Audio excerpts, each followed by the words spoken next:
Bendecir el nombre de nuestro Dios. Y quiero que por favor me acompañen para hacer una oración y comenzar este servicio especial de Domingo de Resurrección. Vamos a orar, hermanos. Señor nuestro Dios bendito, Padre todopoderoso y eterno, gracias te damos, Señor, por la oportunidad que nos has dado de reunirnos en esta mañana en tu nombre. Gracias te damos, Señor, porque tú has tenido una gran misericordia con cada uno de nosotros, Señor. Te damos gracias, amadísimo Padre, porque nos concediste la oportunidad de conocerte o de estarte conociendo.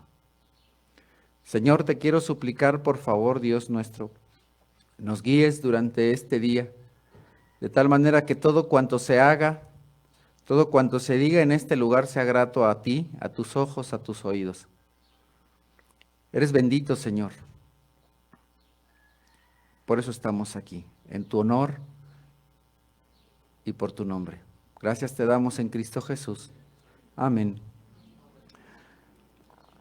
Amados hermanos, antes de comenzar nuestro servicio, un anuncio de nuestros patrocinadores. Ahí lo tenemos, ¿verdad? ¿Quién quiere escuchar la voz de Dios en esta mañana? ¿Y quién quiere escuchar su celular en esta mañana? Bueno, pues favor de apagarlo o ponerlo en mudo. Vamos a comenzar este servicio especial, Domingo de Resurrección, con una porción de la Escritura en Mateo capítulo 28. Lo tenemos ahí, lo vamos a tener ahí en la pantalla, no se preocupen. Nos dice la Escritura: después del sábado, al amanecer del primer día de la semana, María Magdalena y la otra María fueron a ver el sepulcro. Sucedió que hubo un terremoto violento, porque un ángel del Señor bajó del cielo y, acercándose al sepulcro, quitó la piedra y se sentó sobre ella. Su aspecto era como el de un relámpago, y su ropa era blanca como la nieve. Los guardias tuvieron tanto miedo de él que se pusieron a temblar y quedaron como muertos. El ángel dijo a las mujeres: no tengan miedo. Sé que ustedes buscan a Jesús, el que fue crucificado. No está aquí, pues ha resucitado tal como dijo. Vengan a ver el lugar donde lo pusieron. Luego, vayan pronto a decirles a sus discípulos: Él se ha levantado de entre los muertos y va delante de ustedes a Galilea. Allí lo verán. Ahora lo saben.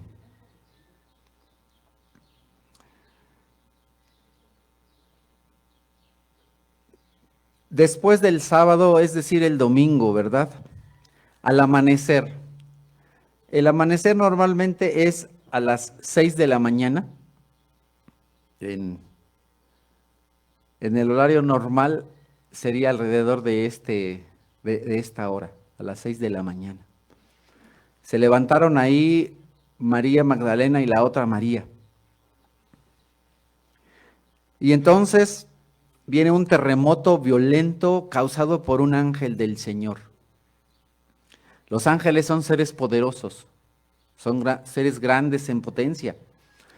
Y entonces, de una manera fuerte, dice aquí la Escritura, violento, no fue cualquier cosa, sino algo durísimo. Aquí me nivelaron a donde estoy parado, porque si no también yo hubiera sentido aquí un terremoto violento, ¿verdad?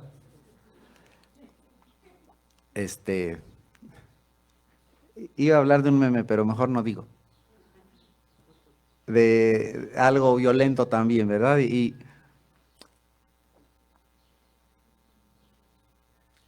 cuando viene sucediendo esto, los guardias tienen miedo y quedan, dice aquí la Escritura, como muerto, Pero con las mujeres viene algo, una palabra especial, no tengan miedo.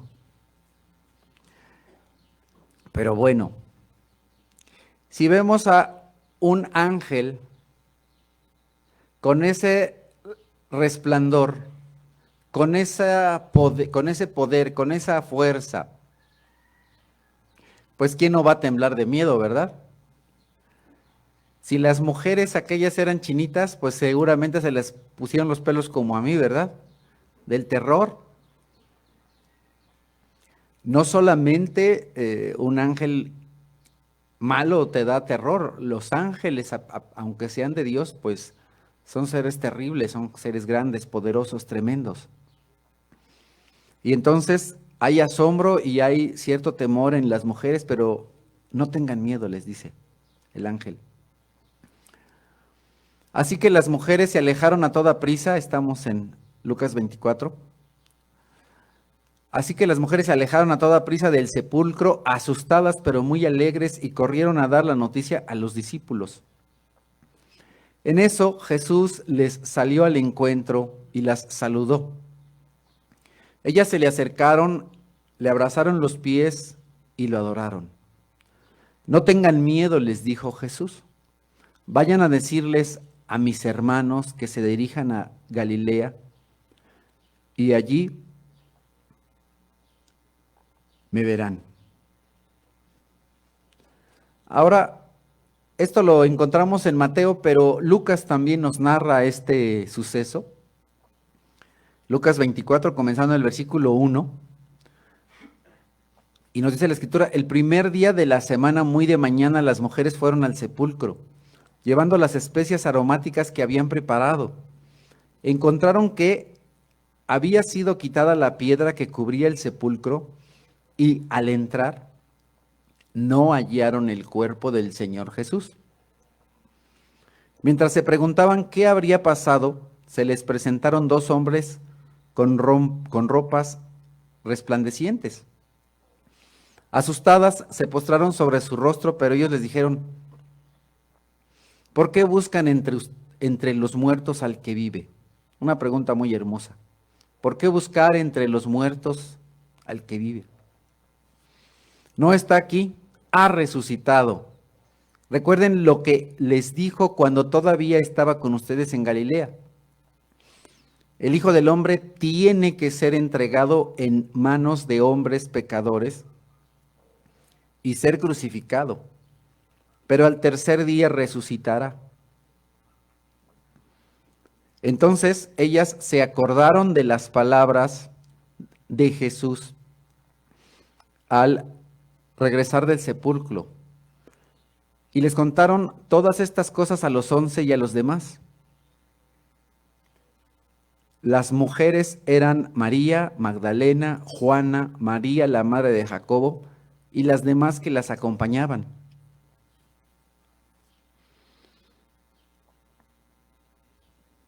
En algún otro momento, en alguna predicación anterior, yo les comentaba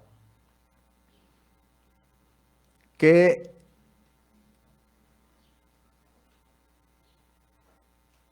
¿qué es lo que trae bendición a una persona?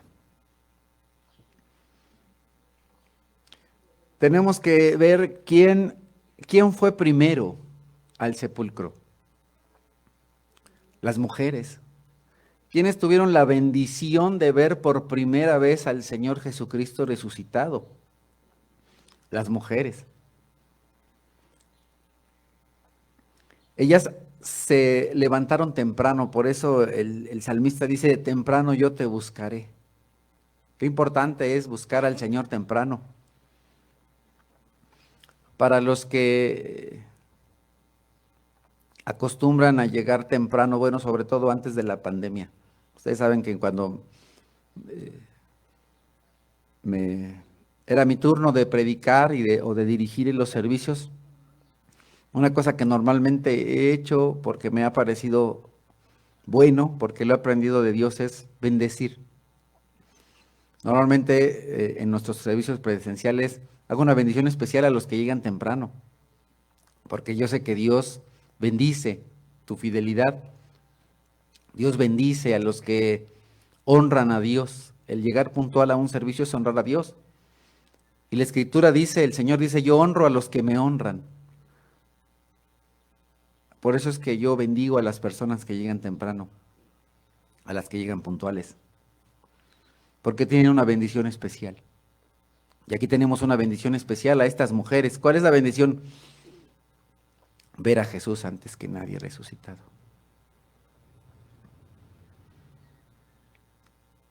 Y en nuestra lectura veíamos que el ángel quitó la piedra, pero ¿por qué el ángel quitó la piedra? No para que saliera el Señor Jesús, porque el Señor Jesús ya había salido de ahí. Él no necesitaba ningún tipo de ayuda para salir del sepulcro. Él ya estaba fuera. La piedra fue quitada para que las mujeres pudieran entrar, porque todo un batallón de un ejército tuvo que mover una gran piedra para evitar que no cualquier persona moviera esa piedra y entraran al sepulcro. La piedra fue removida no para que el Señor Jesús saliera, sino para que las mujeres entraran y tuvieran la bendición.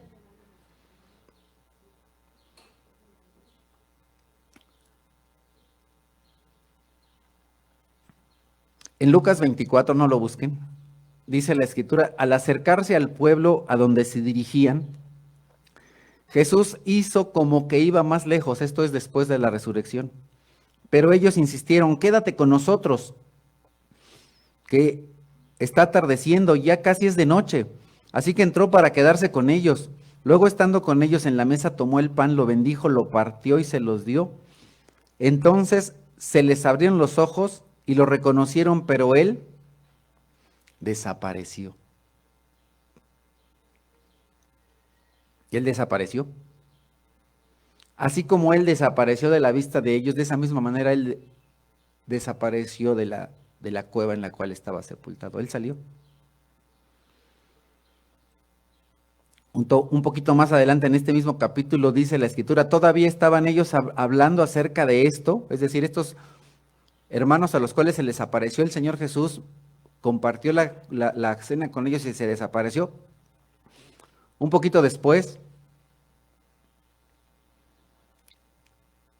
ellos vienen con los otros hermanos a platicar lo que ha sucedido y están hablando de lo que les ha acontecido, de cómo el Señor vino a ellos en el camino a Emaús. Les reveló todo lo que está escrito respecto de él y después se desapareció. Y ellos cuando están hablando con los hermanos, están hablando acerca de esto. Y no sé, la Escritura, todavía ellos estaban hablando acerca de eso cuando el Señor Jesús mismo se puso en medio de ellos y les dijo, pasa a ustedes. Imaginen, ellos estaban hablando de que, oye, vimos al Señor Jesús, ¿cómo no? Pues sí, así, así, vino y platicó con nosotros, hasta comió con nosotros. Bendijo el pan y de pronto se desapareció y ellos, ay, y en eso, pum, se aparece ahí el Señor Jesús y ¿qué es lo que sintieron ellos? Terror, dice aquí la Escritura. Aterrorizados cuando el Señor se pone en medio de ellos y les dice, paz a ustedes. Salom, ¿verdad? Salom. De la palabra Salom viene Salomón. Pero nosotros como somos medio paisitas y no sabemos cómo pronunciar, pues decimos Shalom, aunque se pronuncia Salom. Pero bueno, esa es otra historia. Salom. Aterrorizados creyeron que veían a un espíritu. Y les preguntó Jesús, ¿por qué se asustan tanto? ¿Por qué les vienen dudas? Miren mis manos y mis pies, soy yo mismo. Tóquenme y vean. Un espíritu no tiene carne ni huesos como ven que los tengo yo. Entonces, ¿qué fue lo que hicieron al saber que el Señor Jesús había resucitado? Me refiero a las mujeres. Írselo a contar a sus hermanos. ¿Qué fue lo que hicieron aquellos varones a los cuales el Señor Jesucristo se les apareció en el camino a Emaús? ¿Qué fue lo que hicieron cuando supieron que el Señor Jesús había resucitado? ¿Fueron a qué? A contárselo a sus hermanos. Se lo fueron a contar a los demás. Y entonces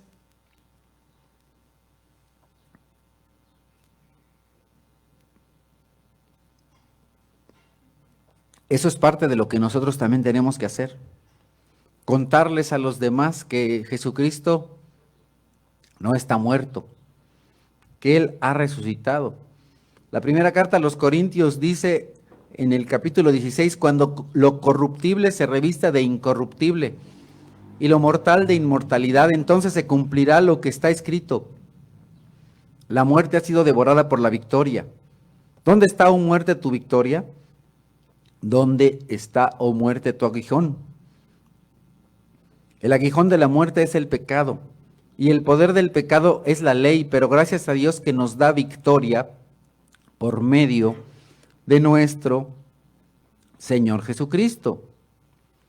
Y en la carta a los Romanos, en el capítulo 6, Pablo dice, en efecto, si hemos estado unidos con Él en su muerte, sin duda también estaremos unidos con Él en su resurrección.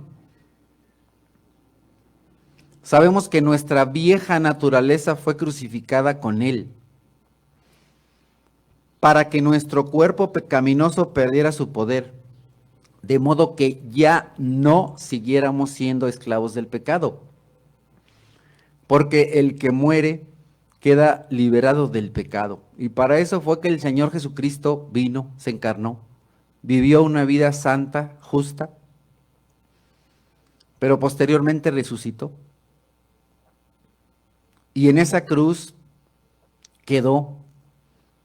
debe quedar nuestra vieja naturaleza ahí crucificada, muerta, para que ya no seamos esclavos del pecado.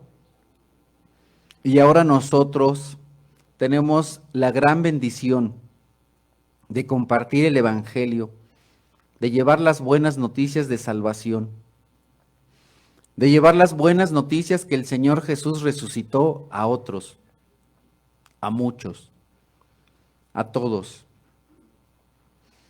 Por eso estamos reunidos aquí el día de hoy. Por eso es que el día de hoy debemos compartir la luz del Evangelio.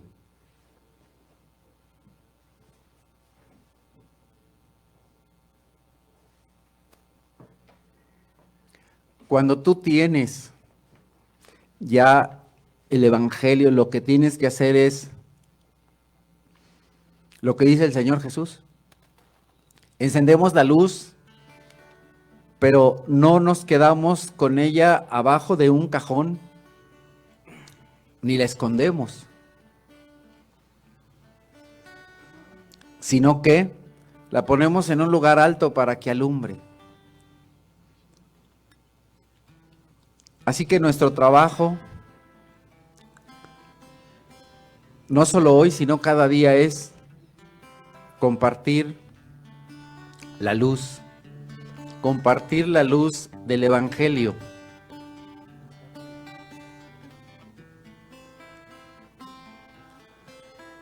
Nuestro trabajo es compartir la luz.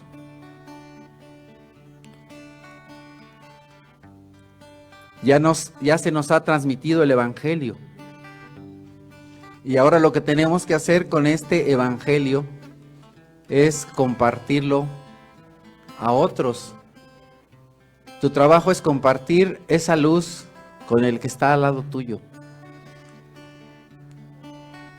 Con el que está al lado tuyo, y él se lo va a compartir al que está al lado de él. Y luego ese se lo va a compartir a otro. Ese es nuestro trabajo.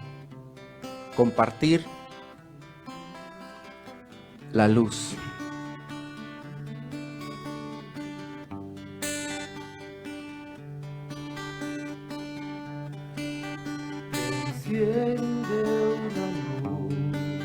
Vamos a alabar al Señor. Luz de Jesús que brilla en todo lugar, no la puedes esconder, no te puedes callar ante tal necesidad. Enciende una luz en la oscuridad. Enciende una luz déjala brillar, la luz de Jesús, que brilla en todo lugar, no la puedes esconder, no te puedes callar ante tal necesidad. Enciende una luz en la oscuridad.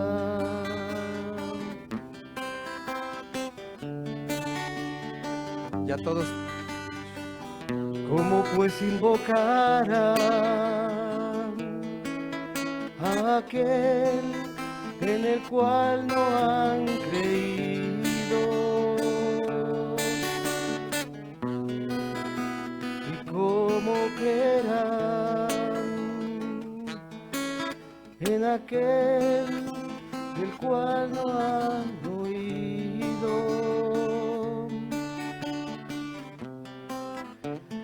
¿Cómo oirán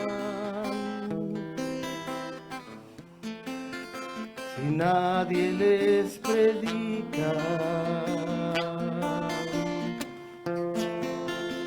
Hermosos son los pies de los que anuncian la paz, las buenas nuevas de Jesús.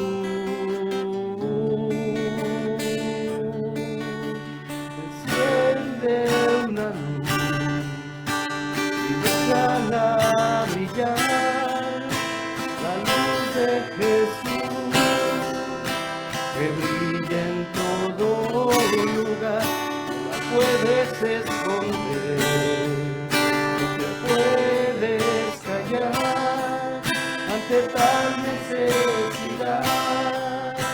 Enciende una luz en la oscuridad, enciende una luz y déjala brillar, la luz de Jesús, que brilla en todo lugar, no la puedes esconder, no te puedes callar ante tal necesidad. Enciende una luz.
Yo vivo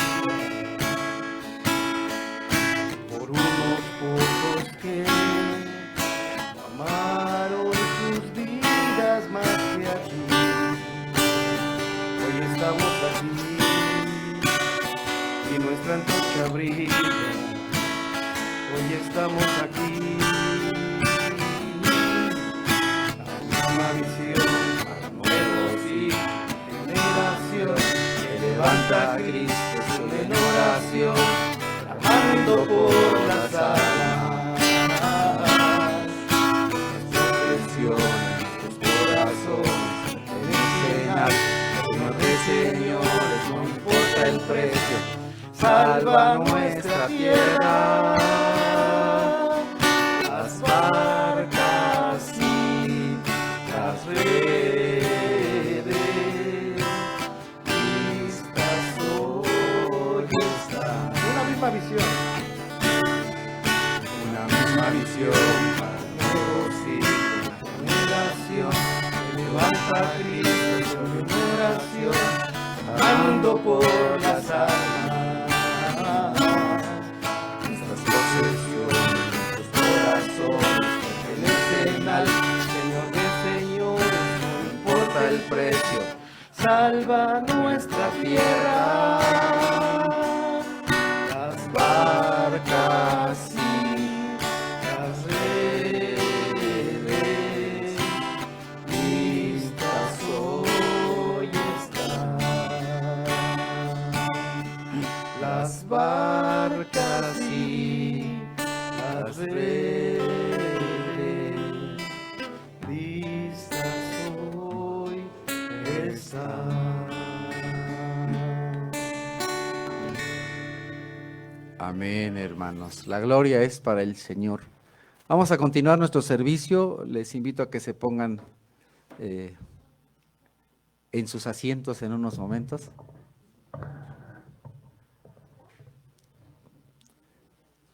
Y continuando con nuestra meditación del día de hoy, me pareció muy propio hablar respecto de la salvación el día de hoy, un día como hoy, un día de resurrección.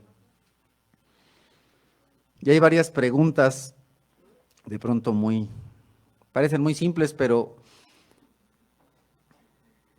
siempre es importante, así como lo dice Pedro, recordar cosas básicas, cosas elementales,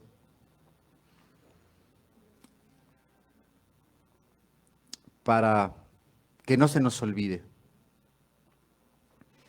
Y la pregunta es, bueno, ya si van a tomar sus Biblias para evitar algún accidente, podemos dejarlas ahí fuera las lucecitas. Entréguenselas al hermano, a los hermanos Arturo y Alejandro, van a pasar por ellas. Y el día de hoy hay varias preguntas que es importante que nosotros como cristianos tengamos claros. La primera pregunta es, ¿quién nos salva? ¿Quién nos salva? Vamos a ver qué es lo que nos dice la Escritura en Lucas capítulo 1, versículo 46. Entonces dijo María, mi alma glorifica al Señor y mi espíritu se regocija en Dios mi Salvador. No voy a predicar hoy respecto de María, pero sí es importante recordar que María, al igual que tú, al igual que yo, reconoció que necesitaba a un Salvador, que necesitaba ser salvada ¿de qué? Del pecado que todo ser humano tenemos. Y entonces reconoce a Dios como su Salvador, y es algo que debemos saber. En el mismo capítulo 1 de Lucas, un sacerdote de aquel tiempo dice, bendito sea el Señor Dios de Israel, porque ha venido a redimir a su pueblo. Nos envió un poderoso Salvador en la casa de David su siervo, como lo prometió en el pasado por medio de sus santos profetas. ¿Quién envió al Salvador poderoso? Dios, el Dios de Israel.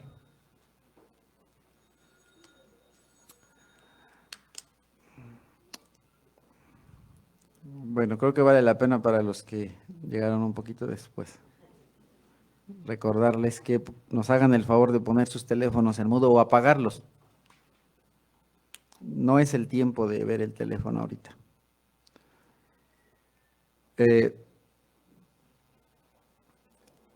Dios, el Dios poderoso, el Dios de Israel, envió a un Salvador.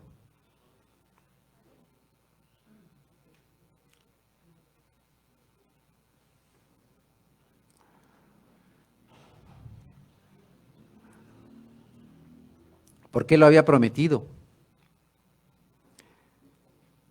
Y después se presentan, después de que el Señor Jesucristo ya se encarna,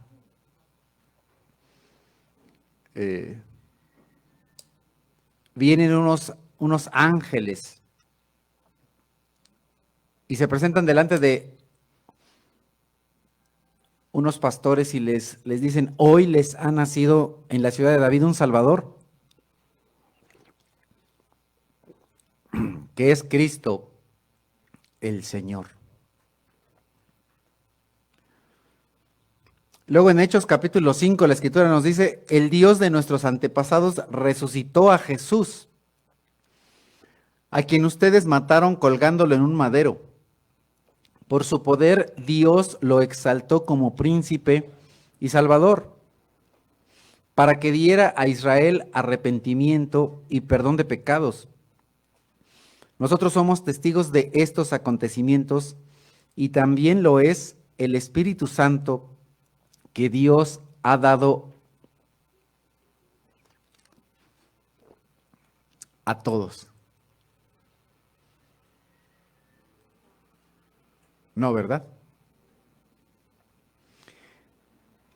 El día de hoy es importante recordar y reflexionar que el Espíritu Santo no está en todos.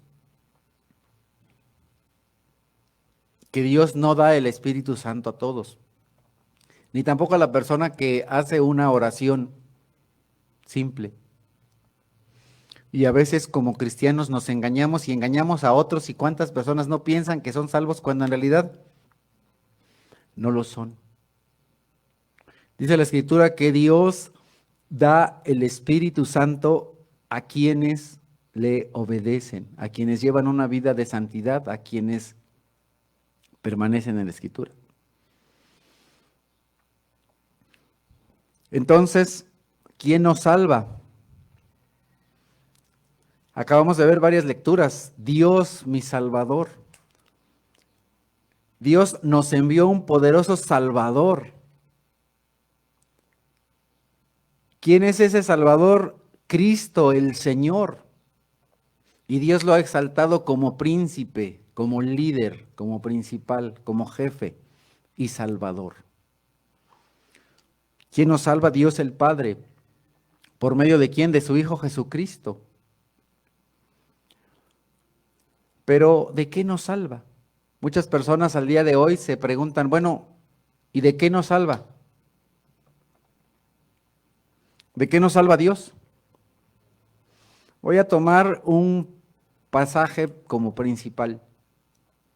En la carta del apóstol Pablo a los Efesios, en el capítulo 2, y dice la Escritura: en otro tiempo ustedes estaban muertos en sus transgresiones y pecados, en los cuales andaban conforme a los poderes de este mundo, se conducían según el que gobierna las tinieblas, según el espíritu que ahora ejerce su poder en los que viven en la desobediencia.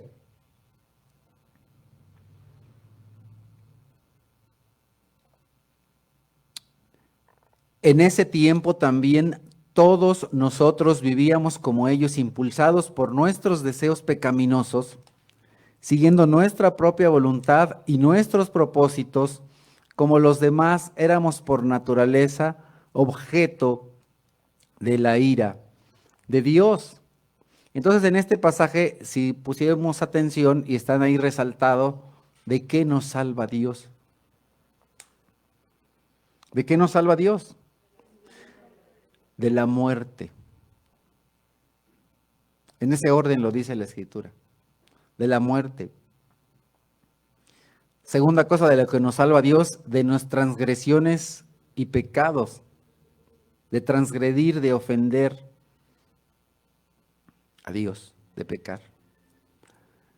Nos salva de la influencia del diablo, que es el que gobierna las tinieblas. Y nos salva finalmente de la ira de Dios, de su ira, de eso nos salva. Todo eso está en un pasaje. A mí, como soy muy malo de memoria, este pasaje me encanta porque no tengo que traer a las personas en la Biblia de un lado a otro y brincando. Y algunas veces las personas critican al cristiano porque dicen, me pasas de un pasaje a otro y parece como que lo acomodas. A mí por eso le doy gracias a Dios porque me puso todo en un solo capítulo y no tengo que andar brincando en la Biblia de acá para allá. De esas 4 cosas Dios nos salva. Aquí dice, estaban muertos, porque la consecuencia del pecado es la muerte, es decir, la separación de Dios. Nos salva de estar separado de Dios, nos salva de seguir pecando, nos salva de seguir siendo influenciado por el diablo, porque en este mundo,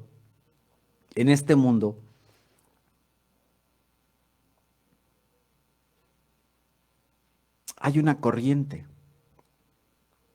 Hay una corriente. Y esa corriente nos influencia para hacer lo que los demás hacen. Y dices, pues no pasa nada, todos lo hacen. Pues claro, porque están siendo influenciados, tienen esa misma influencia. Pero no solo la influencia satánica, porque de pronto es muy fácil echarle la culpa a otros, ¿verdad? Como lo que hizo Adán y Eva en Edén. Mi esposa tiene la culpa, Satanás tiene la culpa, pero no. Mucho del pecado no es culpa de otros, es culpa de quién, de nosotros mismos, de nuestros deseos pecaminosos, de nuestro deseo de pecar. Vivimos en un cuerpo caído y tenemos deseo de pecar, lamentablemente.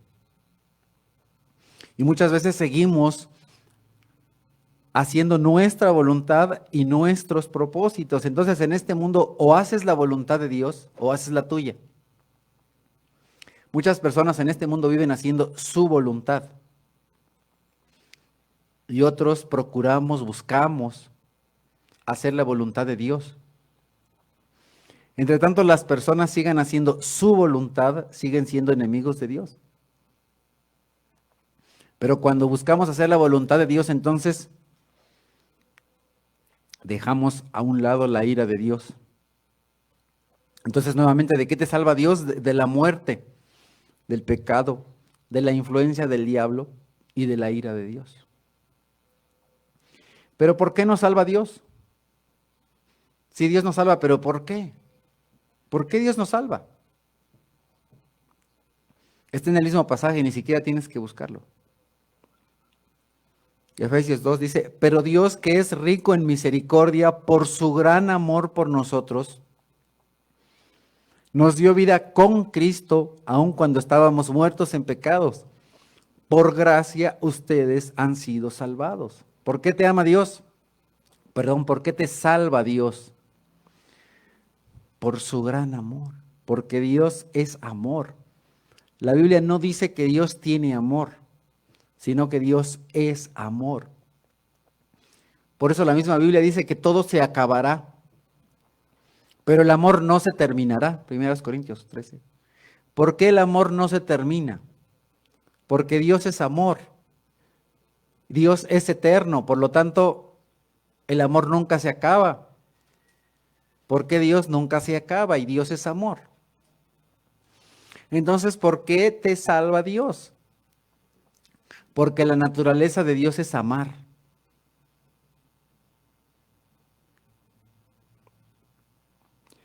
Pero por supuesto que Dios de ninguna manera aprueba el pecado, Por eso, como lo vimos anteriormente, la persona que está viviendo en pecado está bajo la ira de Dios.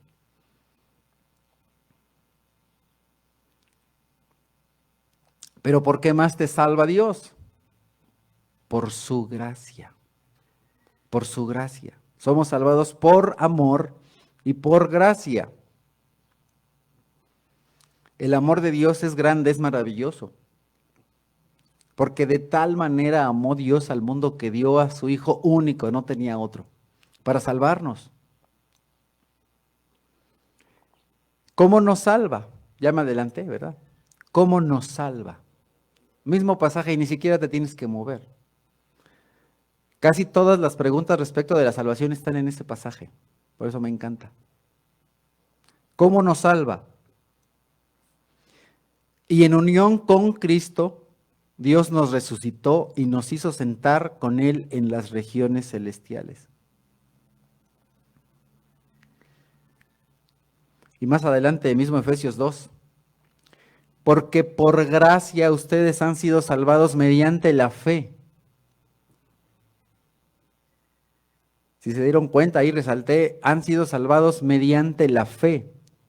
Esto no procede de ustedes, sino que es un regalo de Dios, no por obras para que nadie se jacte.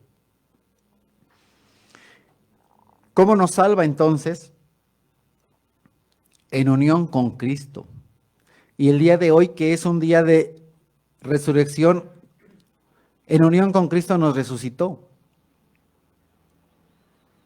Y somos salvados mediante la fe. ¿Pero la fe en qué? ¿O en quién? La primera carta a los Corintios nos aclara esto. Ahora, hermanos, quiero recordarles el evangelio que les prediqué. La palabra evangelio, como ya lo hemos dicho en otras ocasiones, es buenas noticias. Las buenas noticias de Jesucristo. Dios es un Dios de buenas noticias. Hay un montón de buenas noticias en el Antiguo Testamento. Pero estas son las buenas noticias de Jesucristo.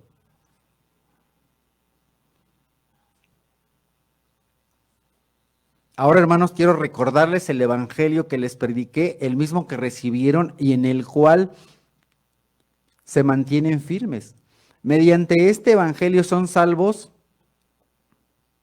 si se aferran a la palabra que les prediqué.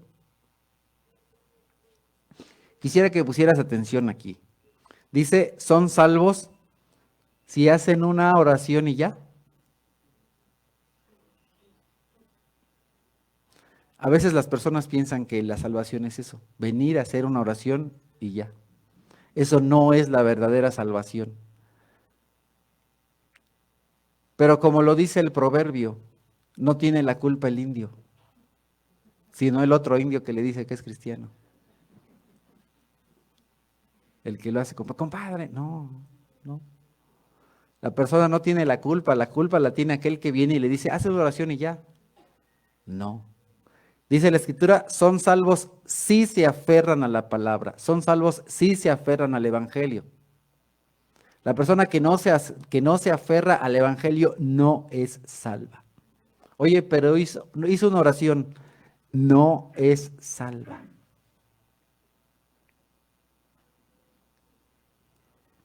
Dice el Señor Jesucristo en Juan 8. Jesús se dirigió entonces a los judíos que habían creído en él y les dijo, si se mantienen fieles a mis enseñanzas, serán realmente mis discípulos. Si se mantienen fieles a mis enseñanzas, serán realmente mis discípulos. Entonces tenemos los discípulos verdaderos y los de chocolate. El verdadero discípulo es el que se mantiene fiel a las enseñanzas. Si se mantienen fieles a mis enseñanzas, serán realmente mis discípulos y conocerán la verdad, y la verdad los hará libres. Y el mismo Señor Jesucristo también, en el Santo Evangelio según San Mateo, en el capítulo 10, dice, el hermano entregará a la muerte al hermano y el padre al hijo. Los hijos se rebelarán contra los padres y harán que los maten. Por causa de mi nombre todo el mundo los odiará. Por causa de mi nombre los odiarán. Aún en tu propia familia te odiarán. ¿Y cuántas veces no se saca de contexto aquello de que cree tú y serás salvo tú y tu casa? Cuidado, eso no es para todos. Esa promesa no es para todos. Porque el Señor Jesucristo dijo, los de su propia casa los odiarán porque creen en mí. Versículo 22 dice, por causa de mi nombre todo el mundo los odiará, pero el que se mantenga firme hasta el fin será salvo. ¿Quién es salvo?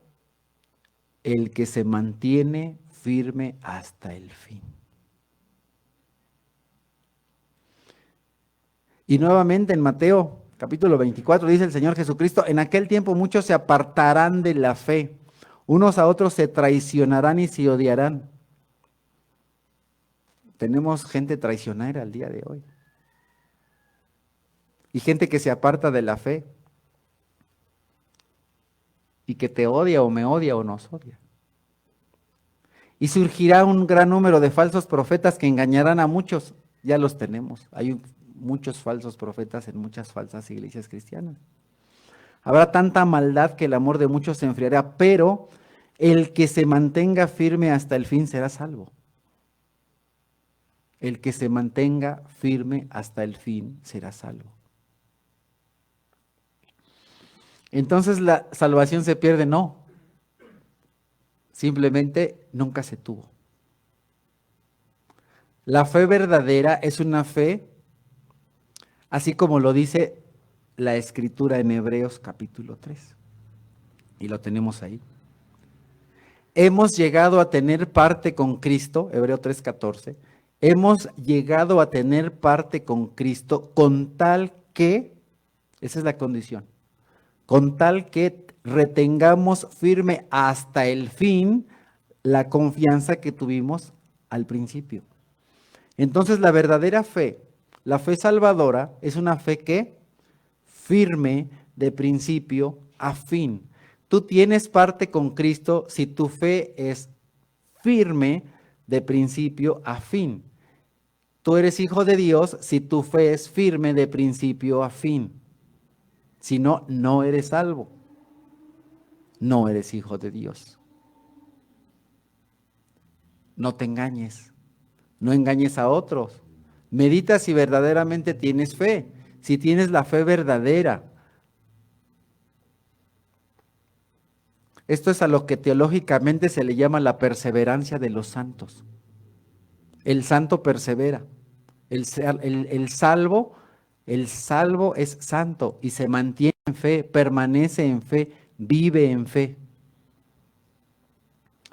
Por eso es que la Escritura en la carta a los Hebreos nos dice, asegúrense de que nadie deje de alcanzar la gracia de Dios. Es decir, Dios tiene ahí la gracia, pero hay personas que no la alcanzan. ¿Por qué una persona no alcanza la gracia? ¿Por qué una persona podría no alcanzar la gracia? La gracia está disponible, pero hay quien no la alcanza, no llega. ¿Por qué? Nuevamente, asegúrense de que nadie deje de alcanzar la gracia de Dios, de que ninguna raíz amarga brote y cause dificultades y corrompa a muchos. Las personas que no alcanzan la gracia, pero a veces nos rodean, ¿sabes qué es lo que hacen? Corrompen a otros. Ni alcanzan la gracia. El Señor Jesucristo dijo de algunos, qué triste de ustedes porque ni entran ni dejan que los otros entren.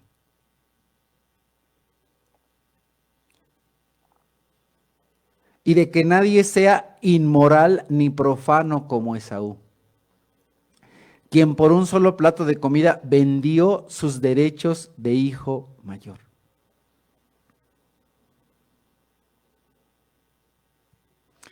Después, como ya saben, cuando quiso heredar esa bendición fue rechazado.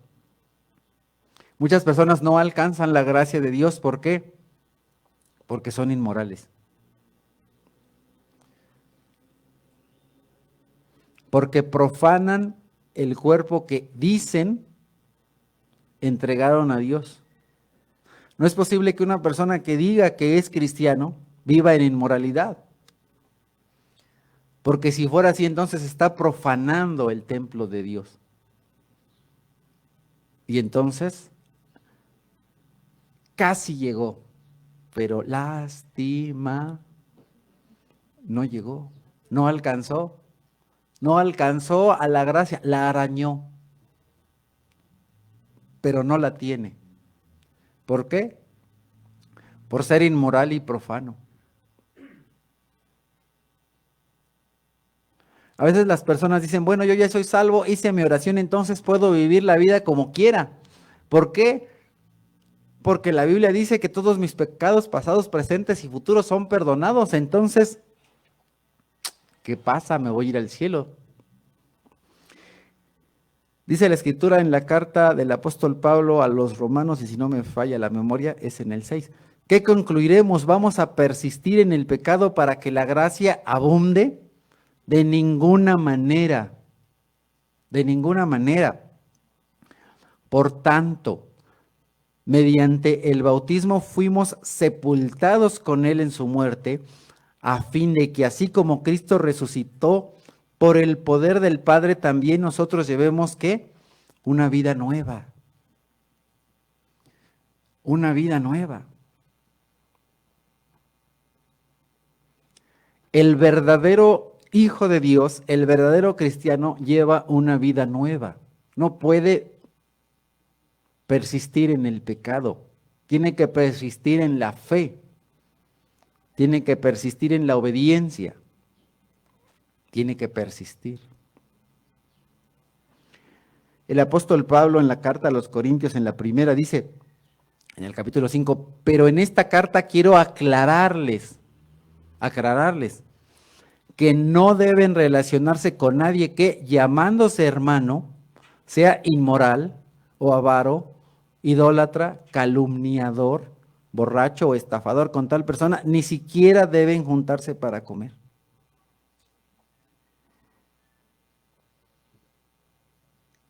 Eso lo dijo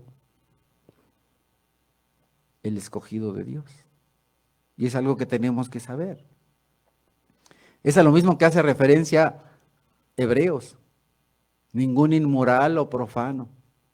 ¿Y qué es lo que dice Pablo? Ninguno que dice que es hermano, pero su vida es una vida de inmoralidad, de avaricia, de idolatría, que calumnia, que calumnia. Con tal persona, no te juntes.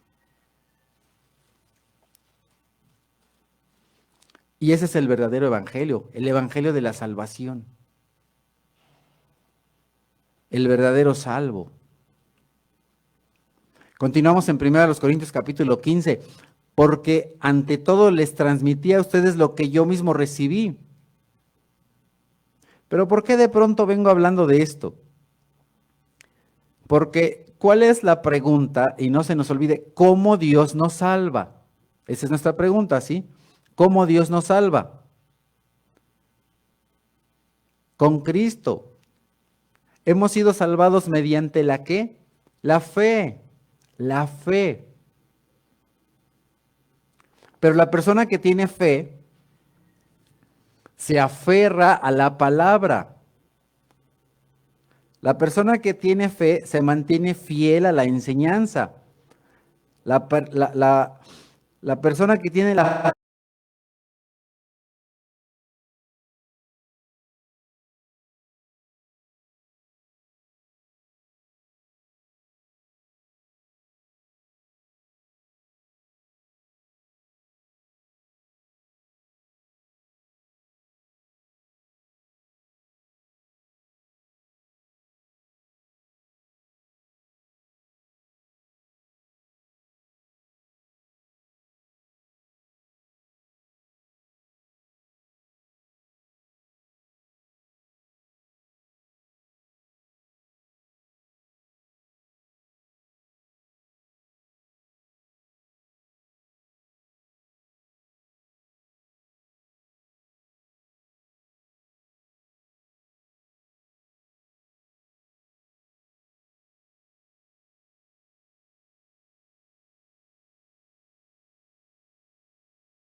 para mostrar en los tiempos venideros la incomparable riqueza de su gracia, que por su bondad derramó sobre nosotros en Cristo Jesús. Porque por gracia ustedes han sido salvados mediante la fe. Esto no procede de ustedes, sino que es regalo de Dios, no por obras para que nadie se jacte, porque somos hechura suya, hechura de Dios, creados en Cristo Jesús para buenas obras, las cuales Dios dispuso de antemano a fin de que las pongamos en práctica. Entonces, si vimos los versículos que resalté, nos vamos a dar cuenta de dos cosas. Fuimos salvados para mostrar la incomparable riqueza de su gracia. Para eso fuimos salvados. Y para buenas obras. ¿Pero cuáles? Y de pronto alguien me puede decir, oye, pero yo conozco a muchos que no son cristianos que hacen muchas buenas obras.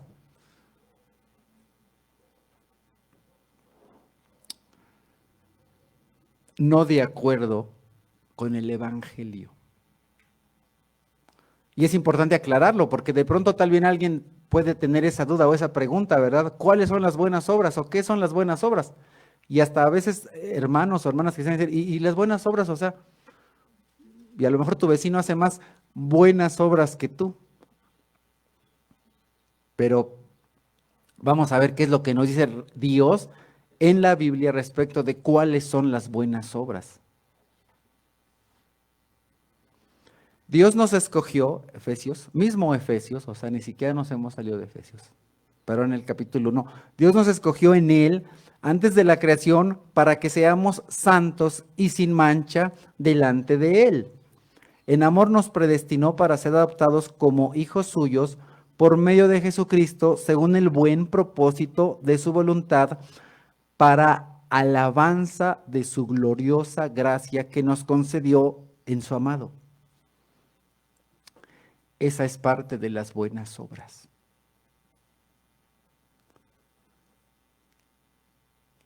A lo mejor la persona de al lado tuyo regala juguetes,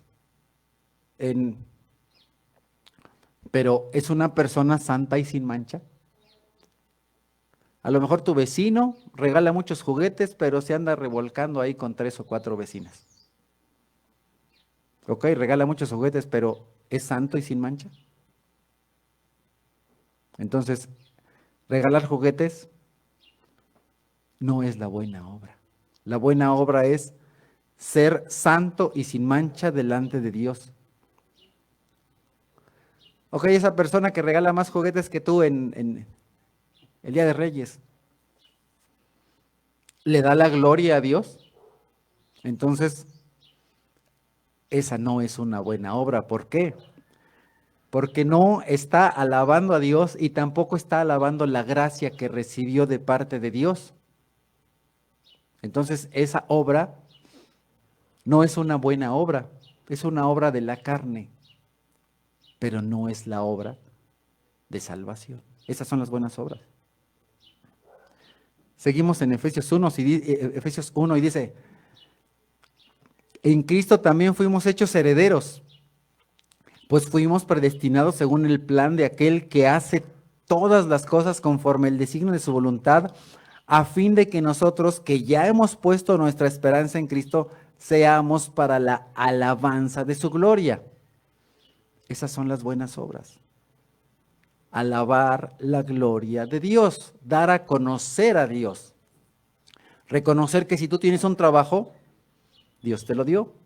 Que si tú tienes una esposa, Dios te la dio. Que si tienes hijos, Dios te los dio. Que si tienes tos, esa no te la dio Dios, ¿verdad? Es porque te tomaste el muy frío. Dios te da todo. Y entonces alabas su nombre, lo das a conocer. En Hebreos 6 encontramos, porque Dios no es injusto como para olvidarse de las obras y del amor que para su gloria ustedes han mostrado sirviendo a los santos como lo siguen haciendo. Esas son las buenas obras, servir a los santos. ¿Quiénes son los santos? Los hijos de Dios. Cuando tú sirves a un cristiano,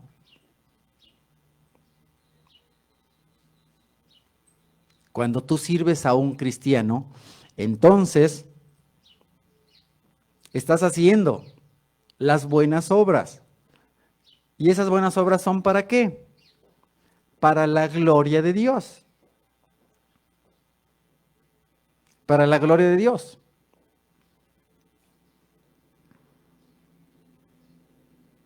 Dice el salmista, y lo encontramos en la primera parte de Crónicas, en el capítulo 5,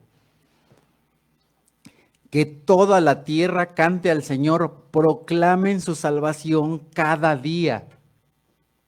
Esas son las buenas obras. Proclamen su salvación cada día, anuncien su gloria entre las naciones y sus maravillas a todos los pueblos. ¿Por qué? Porque el Señor es grande y digno de toda alabanza, más temible que todos los dioses. Nada son los dioses de los pueblos, pero el Señor fue quien hizo los cielos. Esplendor y majestad hay en su presencia, poder y alegría hay en su santuario. Y en Isaías capítulo 42 encontramos que dice la escritura, yo soy el Señor, ese es mi nombre. No entrego a otros mi gloria, ni mi alabanza a los ídolos.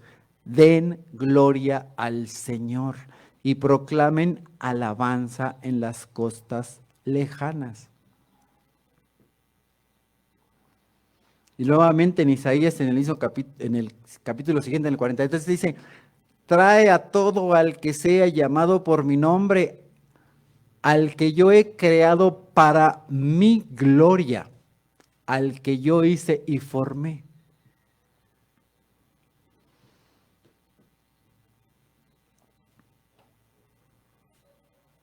Entonces, si resumimos, ¿para qué fuimos salvados? Para mostrar la incomparable riqueza de su gracia, para buenas obras. ¿Cuáles buenas obras?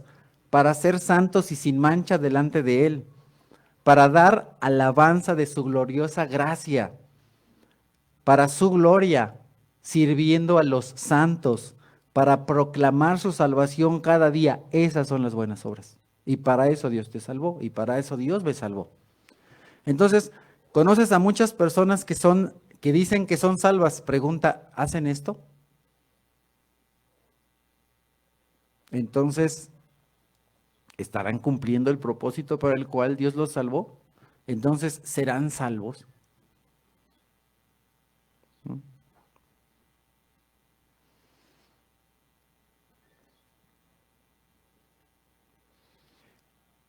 Si recapitulamos lo que hemos aprendido el día de hoy, entonces, nuevamente, ¿quién nos salva? Dios. ¿Por medio de quién? De un poderoso Salvador, que es Cristo, el Señor, que es exaltado como príncipe y salvador. ¿De qué te salva Dios? De la muerte, del pecado, de la influencia de las tinieblas y de la ira de Dios. ¿Por qué te salvó Dios? ¿Por qué? Por amor, por gracia. ¿Cómo te salvó Dios? Mediante la fe, aferrándote a la palabra, al evangelio de la salvación, que Cristo murió por tus pecados, resucitó al tercer día, se apareció a más de 500 personas y nos resucitó para tener una vida nueva. ¿Para qué nos salvó? Para mostrar la incomparable riqueza de su gracia, para buenas obras, ¿cuáles? Que seamos santos y sin mancha delante de Él, para la alabanza de su gloriosa gracia, para su gloria sirviendo a los santos y para proclamar su salvación cada día. En efecto, si hemos estado unidos con Él en su muerte, sin duda estaremos unidos con Él en su resurrección. Sabemos que nuestra vieja naturaleza fue crucificada con Él para que nuestro cuerpo pecaminoso perdiera su poder, de modo que ya no siguiéramos siendo esclavos del pecado, porque el que muere queda libre del pecado. Pero una persona que dice que es cristiana, pero vive en pecado, entonces no es cristiano. porque vive en pecado y no se ha liberado del pecado. Y el día de hoy celebramos eso, que Cristo venció a la muerte y resucitó para que nosotros llevemos una vida nueva. Y por eso es que en esta mañana alabamos a nuestro Señor por todas las cosas hermosas y maravillosas. Y nosotros no creemos en una persona que está en una tumba, ni tampoco en una persona que está colgada en una cruz, sino en aquel que triunfó sobre el pecado, sobre la muerte, sobre Satanás. Creemos en aquel que se humilló a sí mismo, a pesar de ser puro y sin mancha. Creemos en Él. Y es mejor arrodillarnos y humillarnos y reconocer que somos pecadores. ¿Qué es lo que pasa con muchas personas? De pronto se les endurece el corazón y no aceptan que son pecadores. Una de las cosas que caracteriza a un cristiano es que acepta que ¿qué? Que es pecador, que le pide perdón a Dios. Pero aquel que dice, no hice nada, yo no tengo problema, no hay pecado, no es salvo. Vamos a ponernos de pie para reconocer a Jesucristo como Dios, como Señor de la creación.